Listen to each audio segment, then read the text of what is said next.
dëgg-dëgg ma invité la tey mooy question palestinienne bi mu nekk question ba nga xam ne vraiment histoire bu yàgg la bu metti la maanaam dañuy wax sax l'un des plus vieux conflits contemporains maanaam ci jamono ji ñu nekk nii daanaka moo ci gën a yàgg ndaxte dañoo xool dañ naan sax benn suuf ñaari peuple ay fukki ay at tension reyante léeg-léeg nit ñi yaakaar jàmm ñëw fa ñu daal di gisaat xeex bi jolliwaat alors loolu yëpp tey nag moom la ñu war a décrypter ci biir Océan Politique 98.7 ak ci bouquet canal bi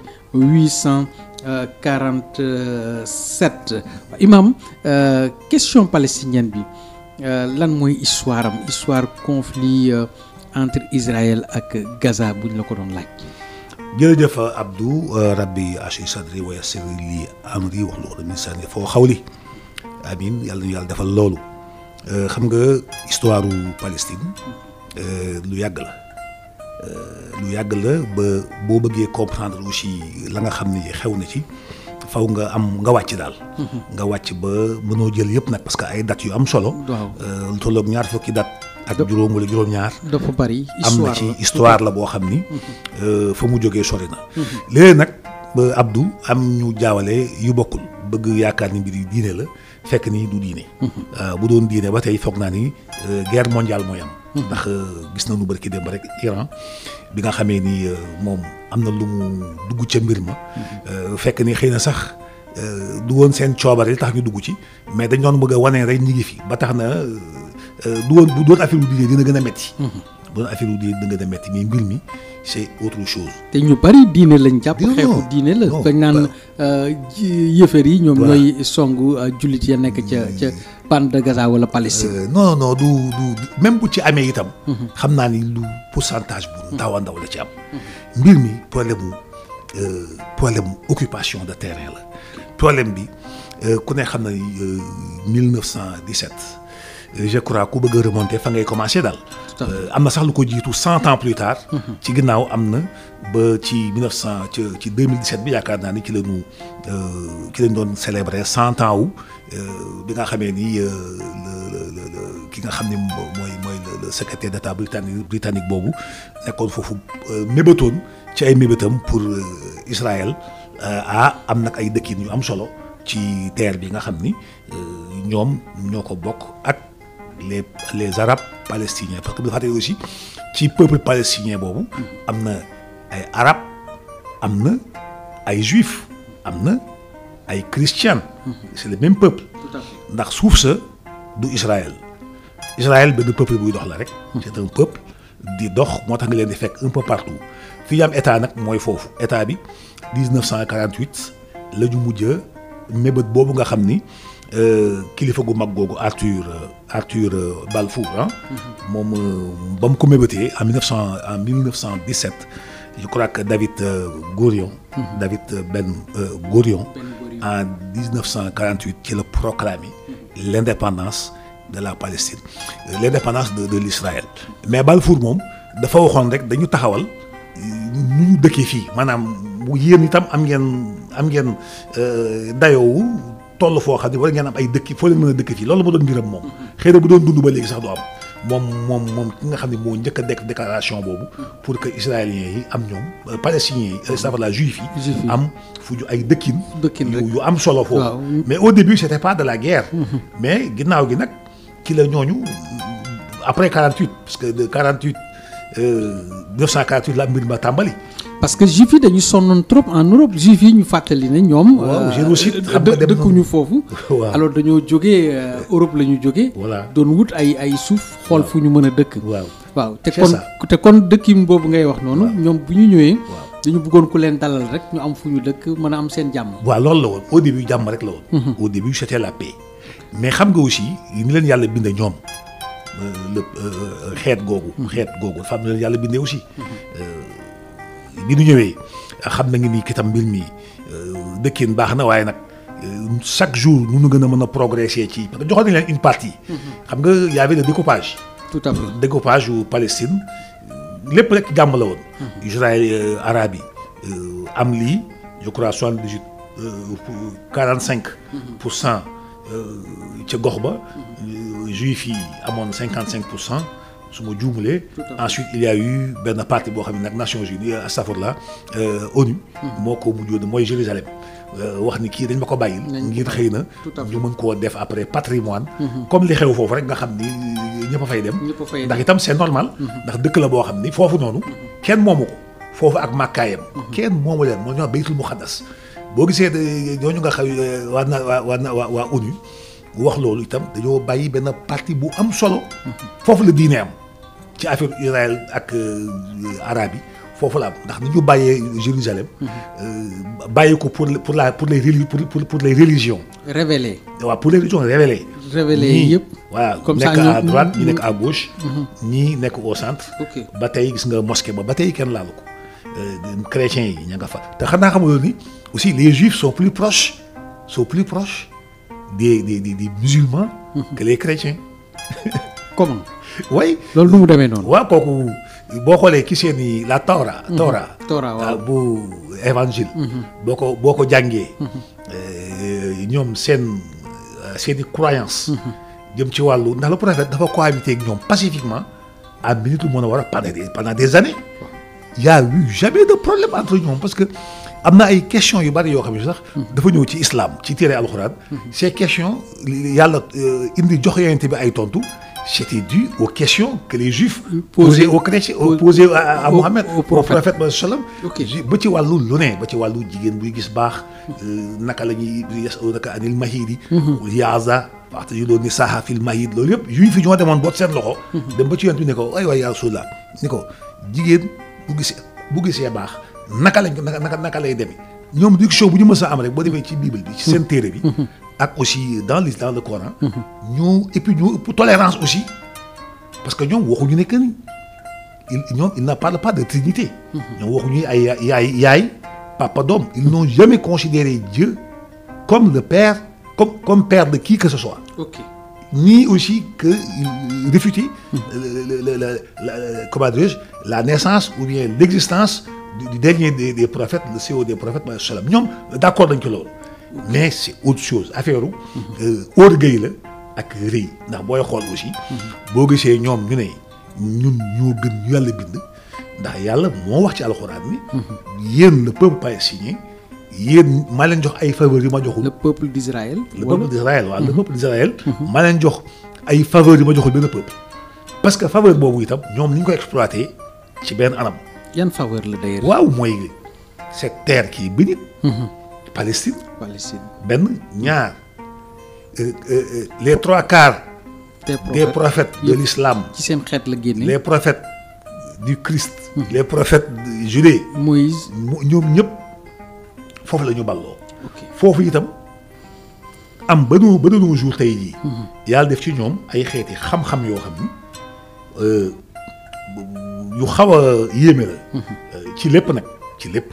ci wàllu suuf surtout c'est les champions du monde. non ñu am xam-xam la ñu. non c'est les champions. xam-xam moom am nañ ko. voilà et puis am nañu alal également. ben voilà. parce que loolu itam ay jeexital la. ci may li leen yàlla may. wax naa aussi le peuple juif.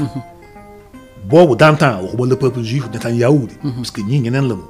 parce que ñii ay sëtu ñooñu lañu wala sax ay métis yoo xam ni bokkuñoo la bawoo woon ci yonent yàlla Daoud alayhi salaam. wala ci yonent yàlla Yuusufa alayhi salaam wala Yaxub ndax mais ñii nekk fii nii ñii bokkuñoo ak ñooñu dara parce que ñii fi mu ne nii da nga nekk loo xam ne ñooñu ñi leen jiitu woon muy prophètes yooyu. jamais ils n'auraient accepté ça. waaw lii maanaam ñaawteef yi am. présentement actuellement. voilà ñële.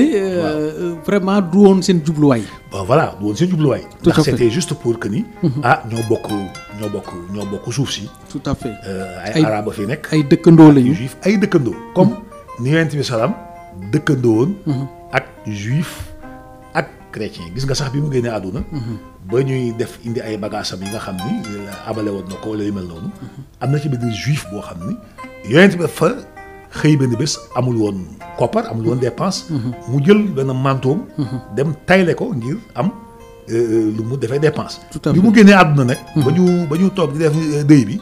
ci la ab juif boo xam ni ñëpp xamal ko dëkk bi boo xamee na mbuus ñëw seede ci yonent bi seede yu mag ne gis ngeen jëmm ji day ku baax a ngi nii. gis ngeen lii moo ko indi woon bàyyi ko am lu mu yitteewoo woon ngir bu lenxali koo indi ko. ku baax a ngi nii dalal naa ko famem topp moo ko dara. juif la woon ka mu jàkkaarloo woon kër nii.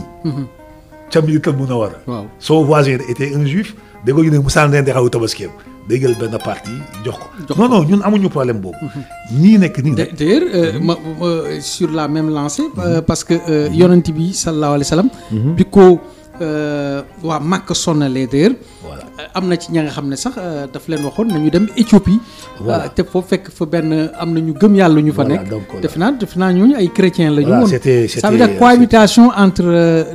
Les religions. Entre les religions. Et voilà. loolu moom dafa mës a rafet depuis le prophète. Mais voilà. sallallahu alayhi wa sallam ba léegi. voilà donc il avait reçu. kon day confirmer li ngay wax nii. dogaloon na ni. coono métti na gars yi dem fële ca fi ñuy wax à l'époque Éthiopie bi nga tuddoon fàtte naa tur bi mu tuddoon saxaate sax Éthiopie à l'époque. bon il y avait un roi Négus un Ayas moo fa nekkoon. Tout à fait. avec ak croix bi mu ne leen ba mu leen posé question ñu ne lii la mu ne nekk leen fi ba mu lu leen neex def leen ko nekk leen fi autant de temps que vous vous voulez. voulez, tout à fait. Donc il y a aussi les chrétiens de Najran que le prophète avait reçus dans sa propre mosquée. Ok. Dans sa propre mosquée ci biir Madinatul Munawwara am ay yu ñu doon taxawal ñu ñëw ko donc mbir mi du diine li ñu war a conclure ci loolu. du dara ci religion. donte nag léeg-léeg am ñaar ñett ñu foog ni mbir yi diine la. ak yooyu c'est-à-dire que benn diine nag bëggul oppression même les chrétiens. même les chrétiens. d'accord loolu ak nii juif yi. di doxalee. di doxale Ok. ca seeni dëkkandoo arabe musulman nekk ak Gaza même les chrétiens te sax boo xoolee kan moo njëkk foofu entre Israël ak Palestine. defe naa Palestine moo jiitu foofu. waaw mais réew mi mooy Palestine mooy Palestine. réew mi léegi juif yi bu ñu ñëwee ci la ñu créé Israël. voilà les juifs bi ñu ñëwee avec la déclaration de Arthur ak parce que Arthur il avait fait cette déclaration en 1817 je crois mais en 1948 presque ay siècle ay années yu bari ci la David boobu créé fekk installé nañu ba xaw a am benn pourcentage bu ndaw mu eggali mébatu David Arthur mu nekk état bu simple au début il y a aucun problème. Ok. En 48 il y a mais dès 48. à partir de 48. waaw 1948 dès 48 49. ci la problème yi commencé. ci la problème bi commencé parce que ñoom nee nañu bariwuñu lool de. ñan ñoo andi problème bi. waaw ñi ni problème bi c'est les juifs ñoo ni problème bi. ok ndax dëkkin bi. jàmm rek la woon est-ce que ñee dalaloon nañ leen est-ce que accepté nañu woon aussi parti bi ñu occupé woon ñu bàyyee leen. les 78%. oui. mais d'accord noonu. ak pourcentage yu 45%, 55 d'accord noonu. ok mais ñoom si seeni xalaat dañu ni nous sommes supérieurs à ce peuple.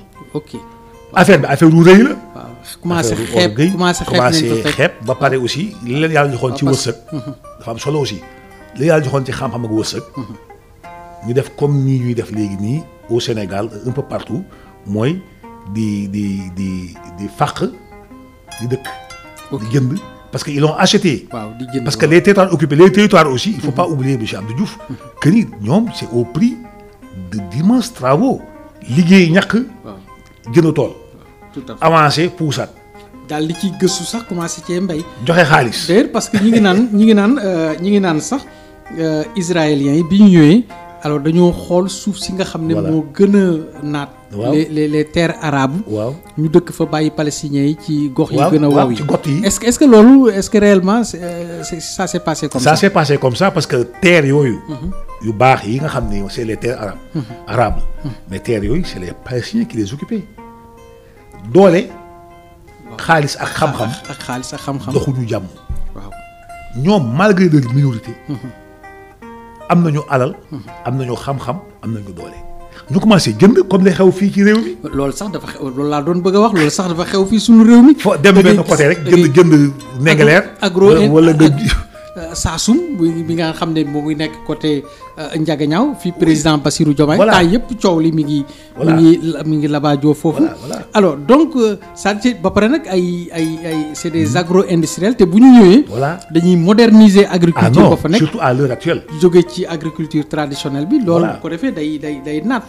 Dañuy te gis- ñële sax dañuy mujj transformer Voilà. en ouvrier agricole. Voilà. Donc sur le partage bi nga xam ni Nations Unies wala bokk Société des Nations defoon na ko SDN. c'était bien réglé mais après les Arabes comme ñoom itam wax dëgg yàlla bëgg nañu dara commencé seen ay part le partage était équitable mais comme que itam wax naa la léegi ñoom yàlla da leen jox loolu imagination bu dañu wax ne tey jii boo mën a xaritu yaxut rek balaa muy am ñeenti weer léegi nga am alal ndax dana créer ay créneaux yoo xam ni yow lii yoonu alal la ngi nii tout à fait. ñoom nag ñu jël ay di avancer coïncider aussi avec le déclenchement de la guerre depuis de 49 boobu. ñëw nag ñoom guerre occupation la woon guerre u gën a dugg. déclencher la guerre bi nga xam ne ñi ngi kàmbalee guerre bi avec le peuple arabe. ok ñoom daluñu ci Palestine directement dañoo dem laal dëkk yi nga xam ne c'est un peu annexe avec Palestine mooy la Syrie. L'Égypte. waaw parce que avant